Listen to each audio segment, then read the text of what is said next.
أعوذ بالله من الشيطان الرجيم بسم الله الرحمن الرحيم وبه نستعين والصلاة والسلام على سيدنا ونبينا وحبيب قلوبنا والشفيع نفوسنا بالقاسم محمد وعلى أهل بيته الطيبين الطاهرين اللهم صل على محمد وآل محمد. قال الله العظيم في محكم كتابه الكريم وقوله الحق والأصدق القائلين أعوذ بالله من الشيطان الرجيم إنا أعتدنا للكافرين سلاسل وأغلالا وسعيرا إن الأبرار يشربون من كأس كان مزاجها كافورا أين يشرب بها عباد الله يفجرونها تفجيرا يوفون بالنذر ويخافون يوما كان شره مستطيرا ويطعمون الطعام على حبه مسكينا ويتيما وأسيرا إنما نطعمكم لوجه الله لا نريد منكم جزاء ولا شكورا إن نخاف من ربنا يوما أبوسا قمطريرا فوقاهم الله شر ذلك اليوم ولقاهم نظرة وسرورا وجزاهم بما صبروا جنة وحريرا. آمنا بالله صدق الله العلي العظيم. A couple of weeks back in our conversation on Surah al-Insan, and this would be our fourth part, if I'm not mistaken, on chapter 76 of the Holy Quran, we began to speak with regards to the qualities of those who are known as the Abrar. As Allah subhanahu wa ta'ala mentions within the Holy Quran, verse number 5 of chapter 76, إِنَّ الْأَبْرَارَ يَشْرَبُونَ مِنْ كَأْسٍ كَانَ مِزَاجُهَا كَافُورًا. Indeed, those who are from amongst the Abrar, they will drink from this cup of fragrance, and this cup that will offer them a sense of satisfaction. And we discussed with regards to what that word means, kana, or what that term means, mizajuha kafura. And we state that it was a symbolic language for anything that was refreshing or anything that was pleasing toward the community when these ayat were revealed. But I just want to go back a little bit toward the verse that precedes that, just to remind ourselves of the metaphor that also Allah subhanahu wa ta'ala employs within the set of ayat. In verse number 4, he states, إِنَّا أَعْتَدْنَا لِلْكَافِرِينَ سَلَاسِلَ وَأَغْلَالًا وَسَعِيرًا. Indeed, we have prepared for the faithless chains and iron collars and a fire.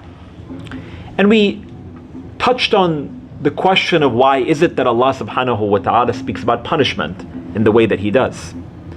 And in the previous verse, God has told us that He has created us, the previous verses, that He has created us with a purpose.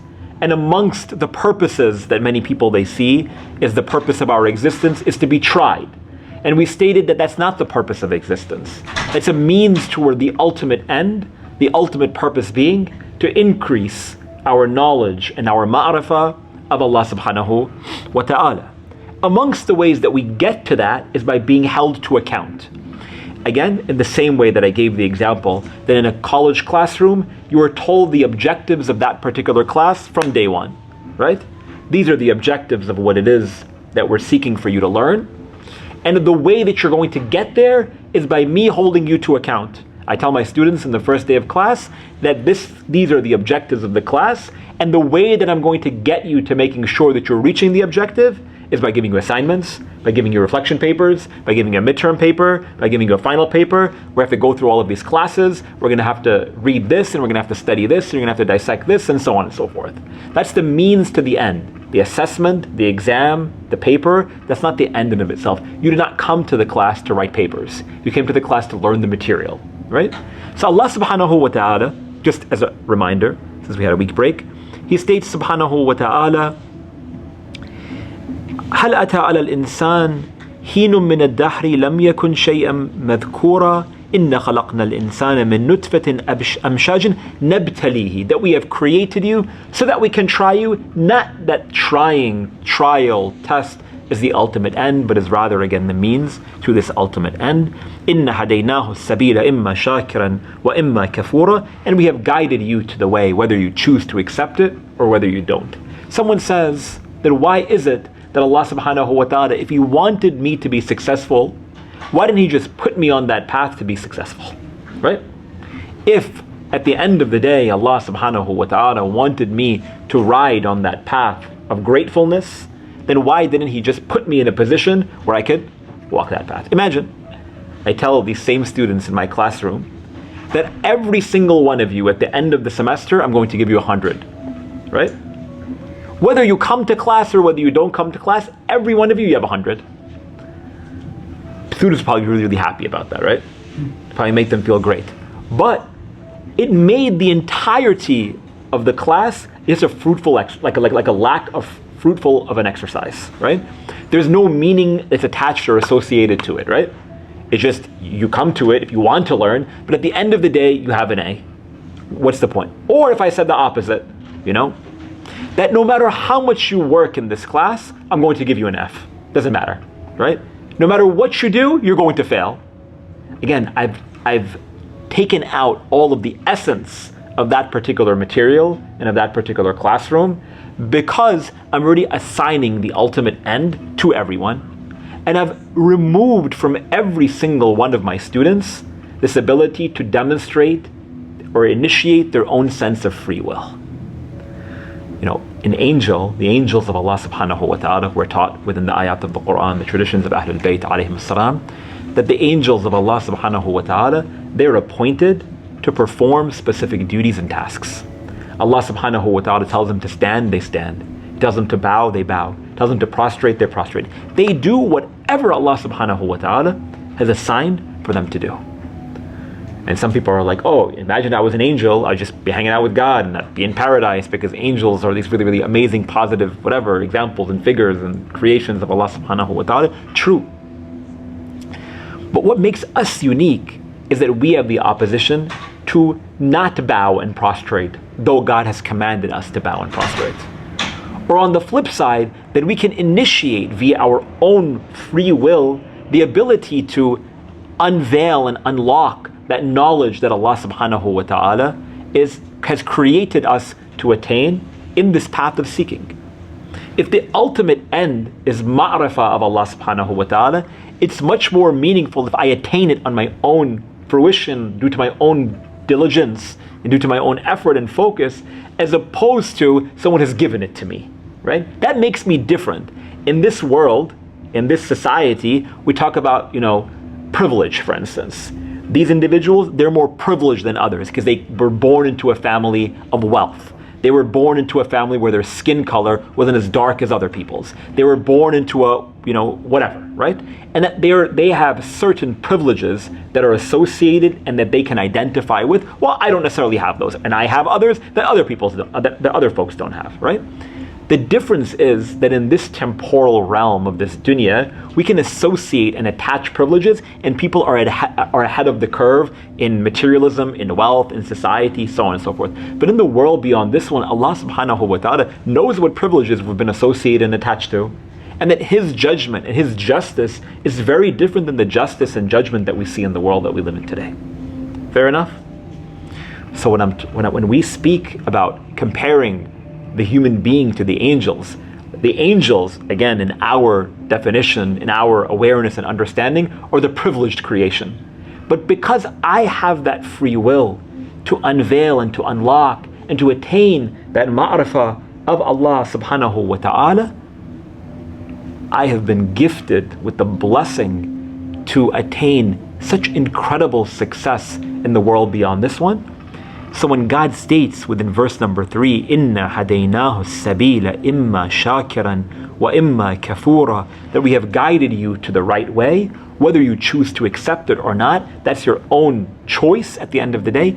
That free will and that ability that we have to accept or to not accept is amongst the greatest blessings and gifts that Allah subhanahu wa ta'ala has given me. So we shouldn't see it as, well, why didn't God just put us on the right path and push us there and, no.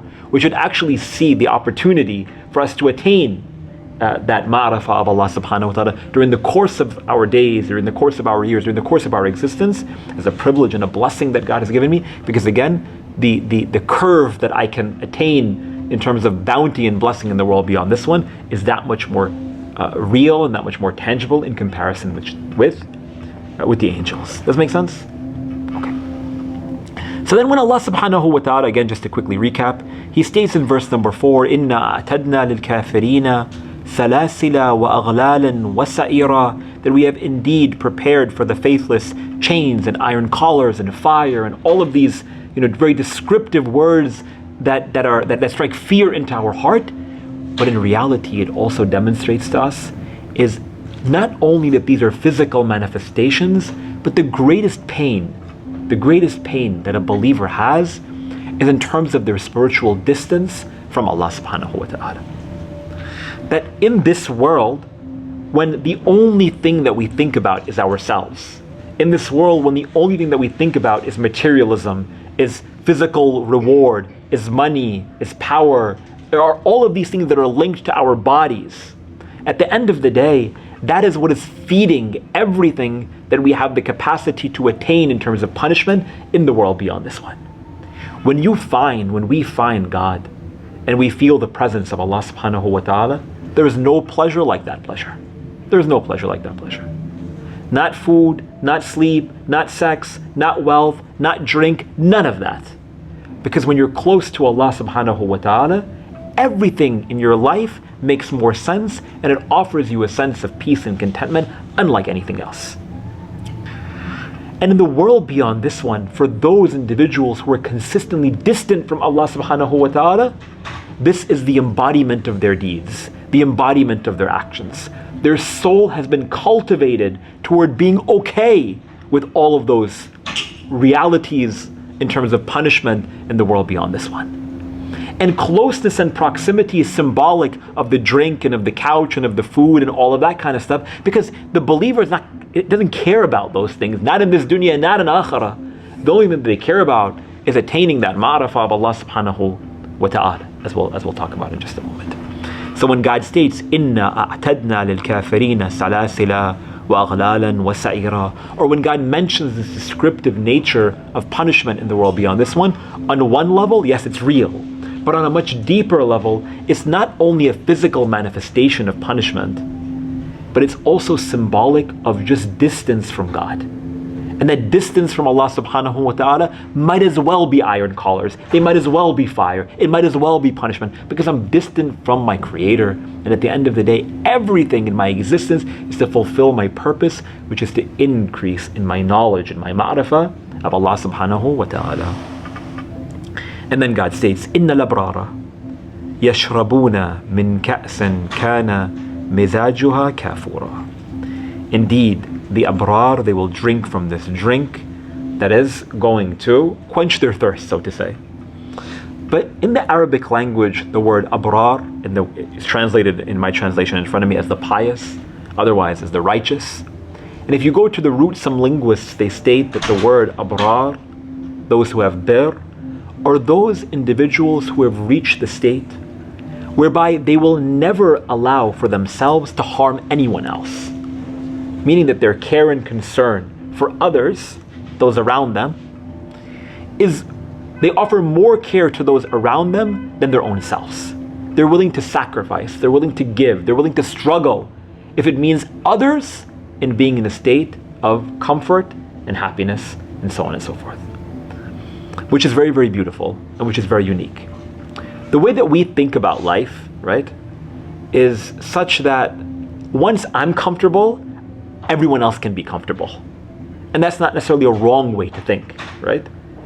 So we're almost, not in a bad way, but we're self-serving, or we're a bit selfish.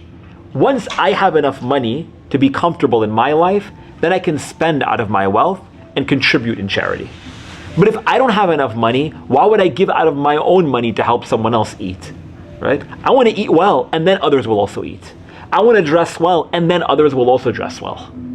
So I have more of a right to all of these tangible bounties and blessings and materialistic successes, firstly and foremostly, and once I can check off all of those boxes, then I will say, once I get this much money in my bank account, once I own this much property, once I have this much in investments, then I will start to give. And then I'll do my best to take care of other people.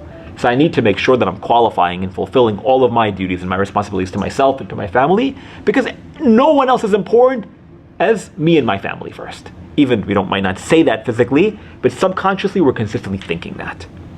But the abrar are those who don't see a difference between themselves and their family, which is why in Islamic law, and we've talked about this many years ago during Muharram, and we mention it fairly often, but in Islamic law, if someone historically owned a slave, it was forbidden for them to dress in a way that demonstrated that they had a higher hierarchy than their slave.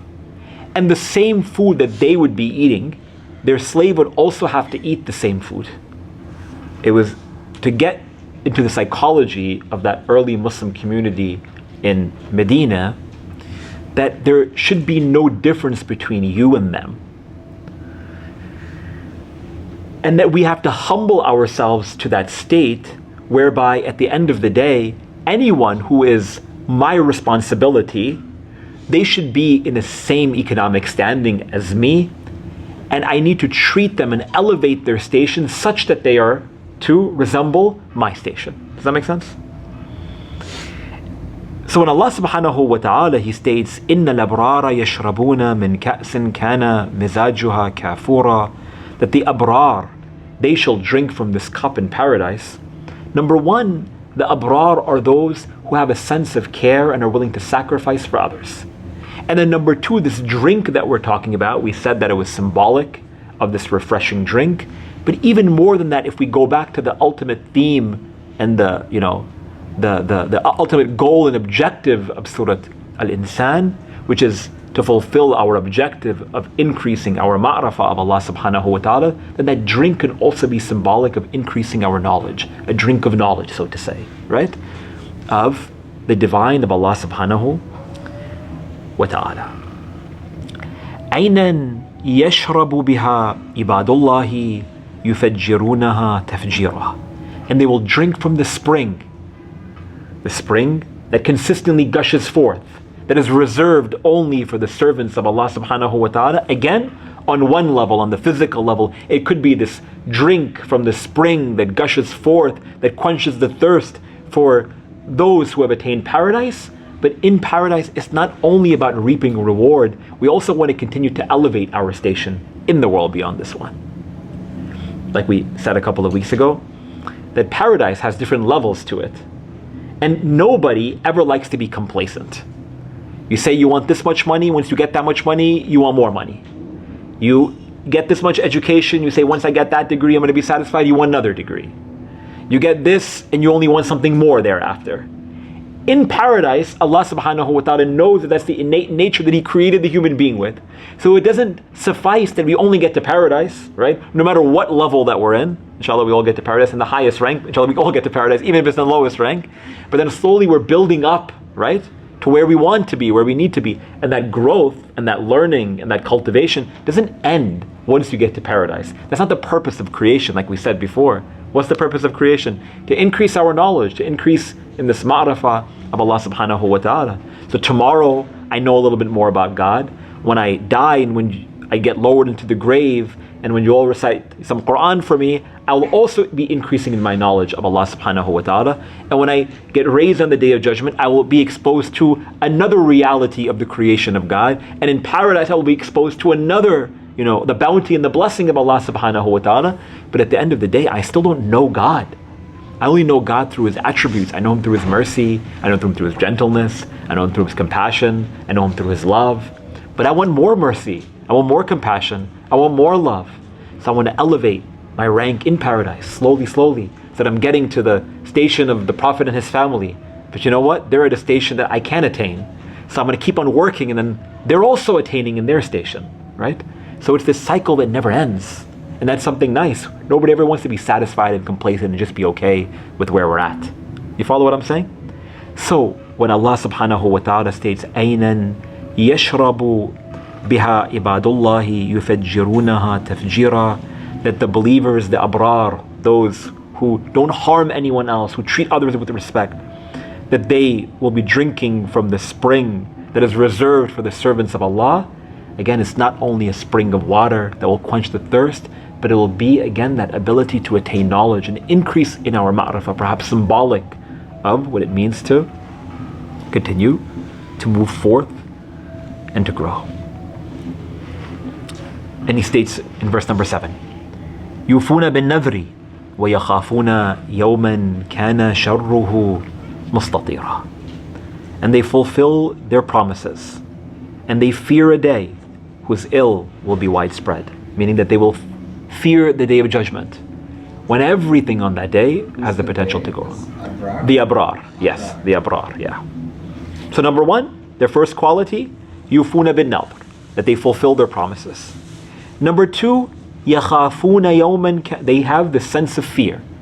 Why is it that the abrar, the righteous, the pious, those who do everything for everyone else, why do they fear? We talked about this, I think, a couple of weeks ago.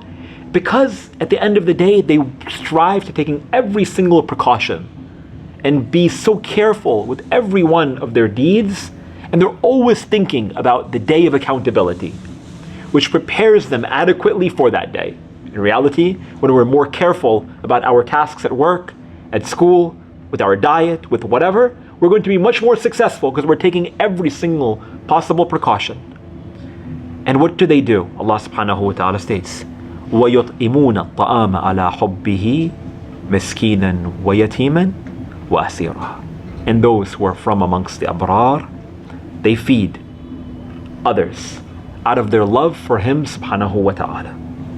عَلَى حُبِّهِ مِسْكِينًا وَيَتِيمًا وَأَسِيرًا.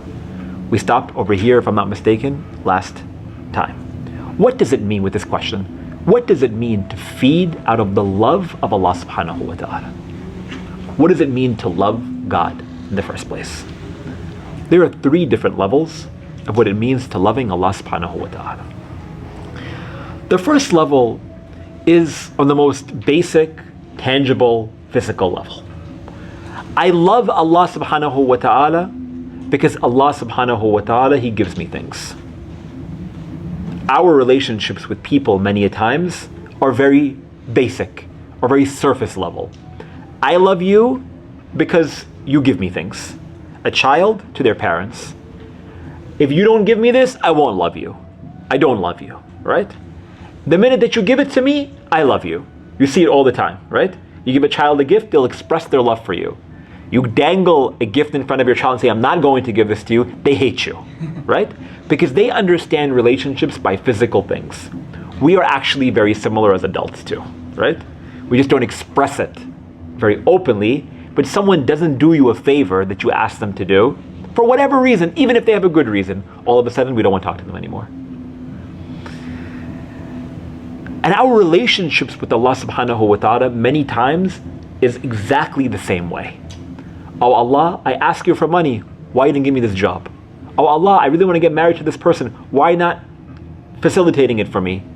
I don't love you, right? People all the time, every single day. My email box is filled very often with a very similar question. Dear Sheikh, Assalamu alaikum, I'm struggling with my faith. What's the problem? The problem is that I've been asking for this thing for a really long time and I just don't understand why Allah subhanahu wa ta'ala is not responding to my dua, right? And I'm starting to doubt in God. I don't believe that Allah subhanahu wa ta'ala listens to my dua. I just fundamentally have no idea and understand why this is happening to me, right? Why do we reach that state? And I'm not trying to be critical or tease anybody in specific, but it's so often because our relationship with Allah subhanahu wa ta'ala on its most foundational level, it needs a lot of work, which is why we always get into a problem with God when we don't get something in return. What's the difference between, my daughter coming to one of you and saying, my dad, he's not buying me this, this toy that I want, and I don't understand why he's not buying it for me, and I hate him right now because he's not buying this toy for me, right? What would you tell them? No, your dad cares about you. Maybe there's a reason why. Maybe he's looking out for you. Maybe he knows it's better for you, right? And all of a sudden, sometimes we're able to reconcile, sometimes we're not. But when it comes to Allah subhanahu wa ta'ala, but I really want it. Same way my daughter really wants the toy. Same exact thing, there's no difference, right? The only thing that difference is actually the physical thing that you want. So on a very sort of fundamental level, The first meaning of what it means to loving Allah subhanahu wa ta'ala is our love of God because God gives us things. But we can do better than that, right?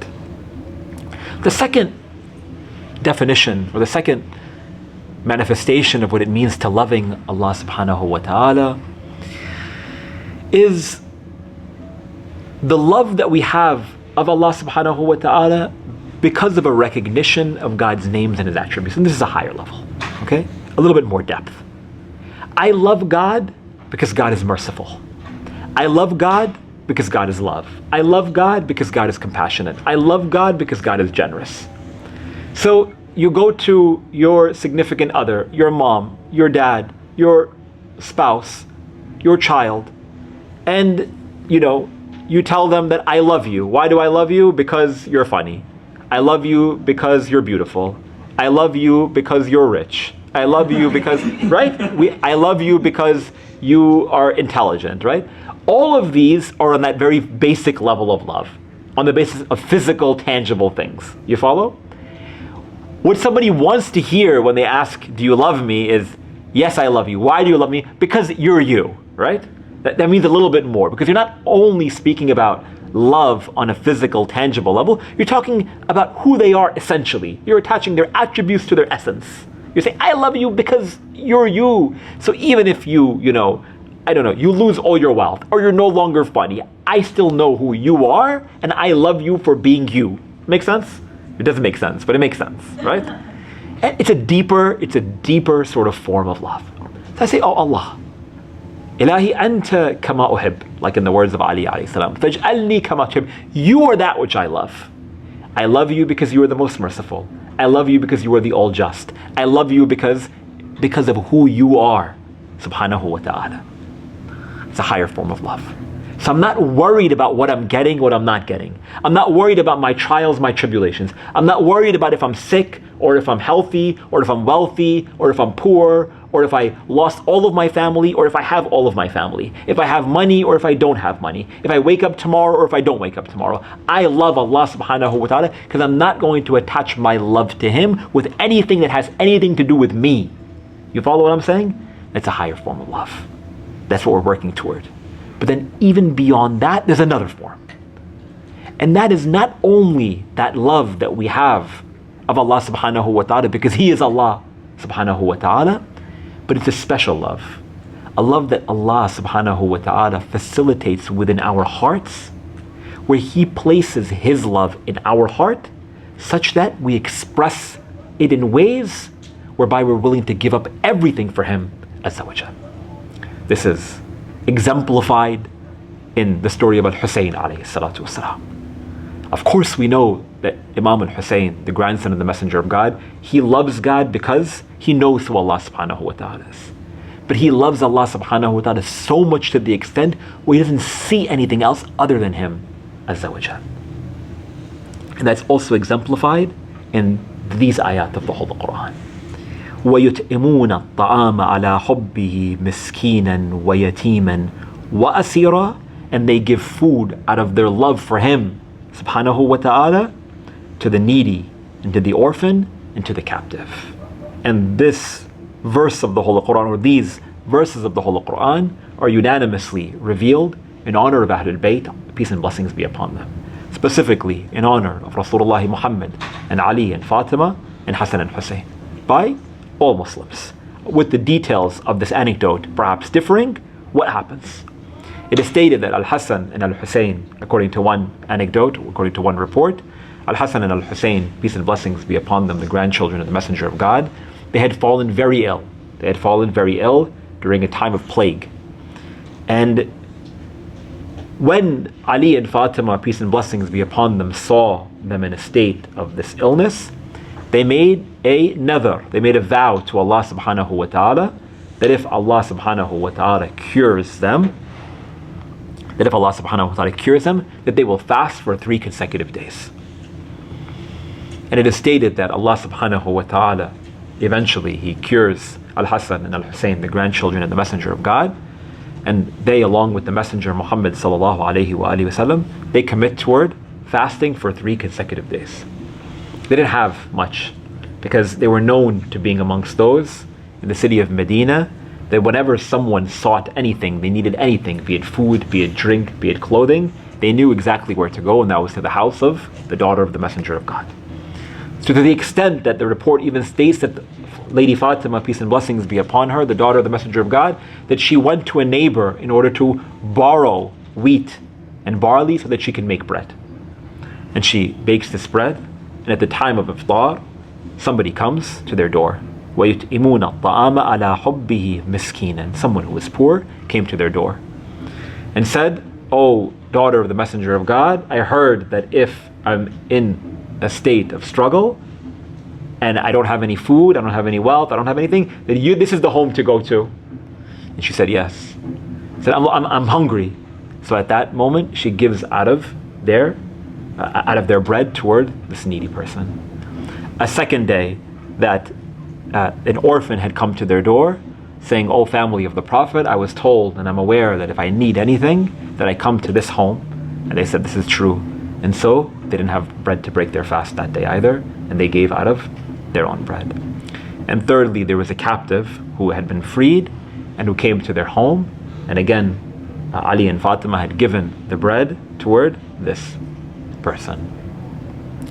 The Messenger of God sallallahu alaihi wasallam, he saw their exhaustion on their face and how tired they were, and asked them what happened, and they narrated that this particular incident took place. And according to different ahadith, there's a different variation of this particular anecdote, but essentially they were known to give, and they gave.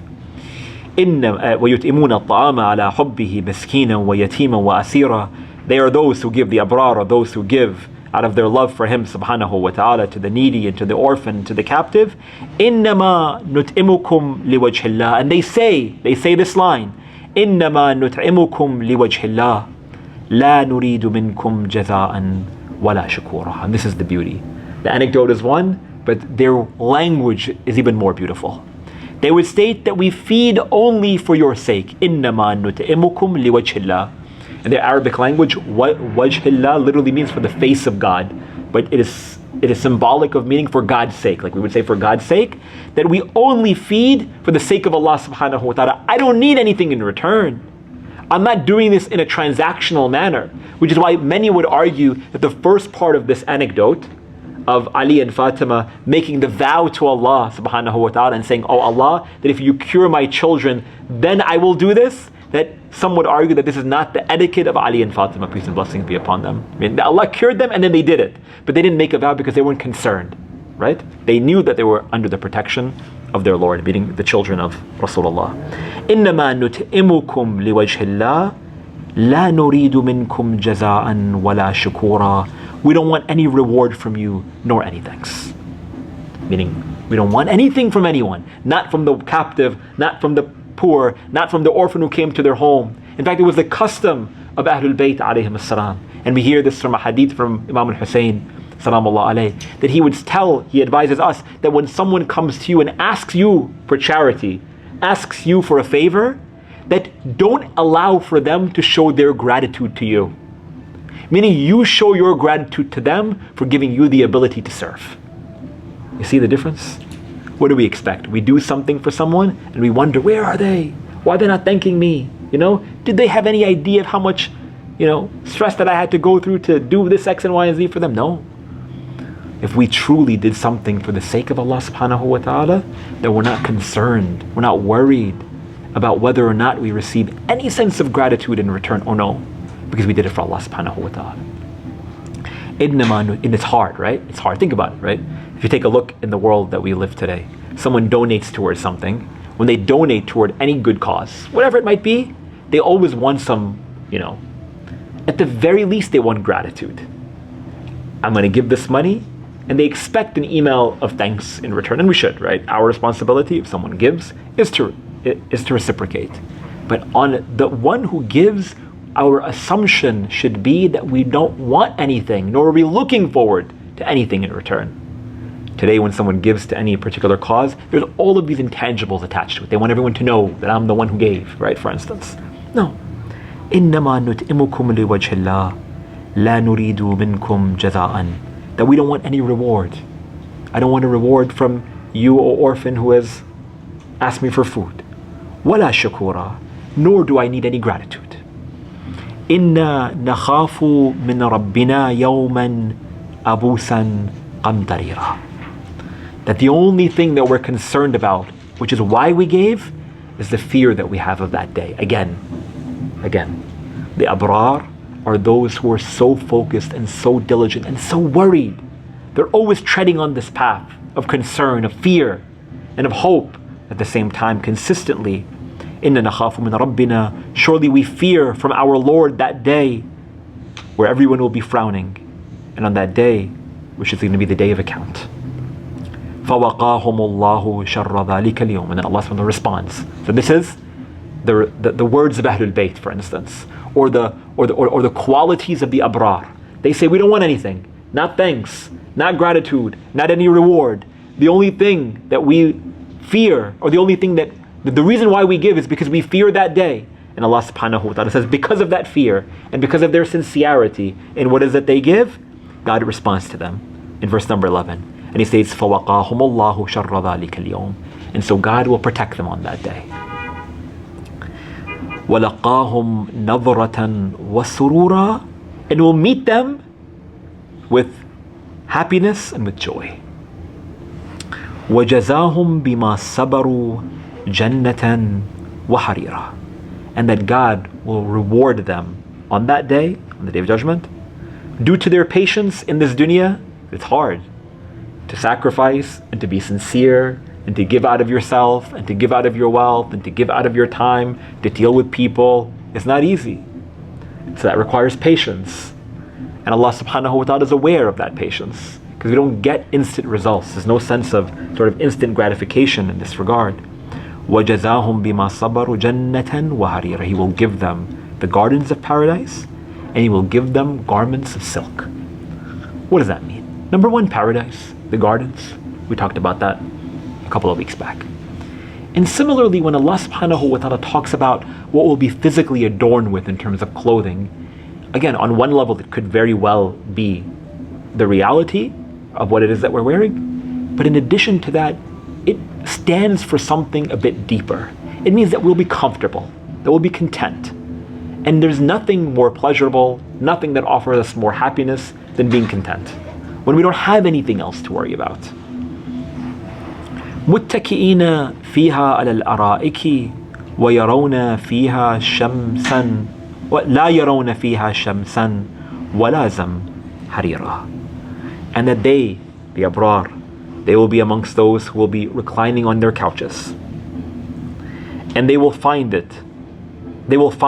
in it neither sun, neither like the heat or the intensity of the sun, nor will they find in it, meaning in paradise, that intense cold. We were just talking a little while ago, like this weather is pretty nice, right? It's not too hot, not too humid, doesn't make us uncomfortable, right? You know, like in New York City, and like the intensity of the middle of July, it's like the garbage starts smelling, so it's pretty awful, the humidity, right?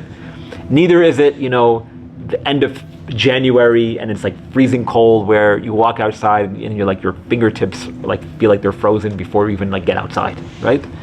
So you're going to be in a state of utter and absolute bliss and comfortability and contentment with Allah subhanahu wa ta'ala. وَدَانِيَةً عَلَيْهِمْ ظِلَالُهَا وَظُلِّلَتْ قُطُوفُهَا تَذْلِيلًا. And that in this state where it's not too hot nor is it too cold, we'll be sitting under shades and we'll be having these low-hanging fruit, which quite literally we can pull and we can eat and we can enjoy in whatever way that we want to. So on one level, the physical realities and the tangible blessings that we attain, again, where the fruit tastes way better than it tastes in this dunya, and the comfort of those couches are far more comfortable than any couches that you've ever sat on at Crate and Barrel or anywhere else. At the end of the day, the comfort and the blessing that you are surrounded by is unlike anything else. But more than that, the contentment that you get from knowing that you are increasing in your knowledge. Again, we talk about it even in this dunya. When we want the physical, we want the material, we like it, but at the end of the day, it only leads us to wanting more, right? This more and more and more this increase in materialism and intangible reward and so on and so forth. We'll get that in akhirah, but in addition to that, we're also going to find the sense of pleasure in terms of our knowledge, in terms of our ma'rifah of Allah subhanahu wa ta'ala. وَدَانِيَةً عَلَيْهِمْ ظِلَالُهَا وَذُلِّلَتْ قُطُوفُهَا تَذْلِيلًا. Inshallah, we'll continue in our next discussion by talking about some of these qualities of paradise. We'll stop over here for today with verse number 14. Walhamdulillah Rabbil Alameen. Wa sallallahu ala Sayyidina wa Nabiyyina Muhammadin wa alihi at-tayyibin at-tahirin. Allahumma salli ala Muhammad wa alihi.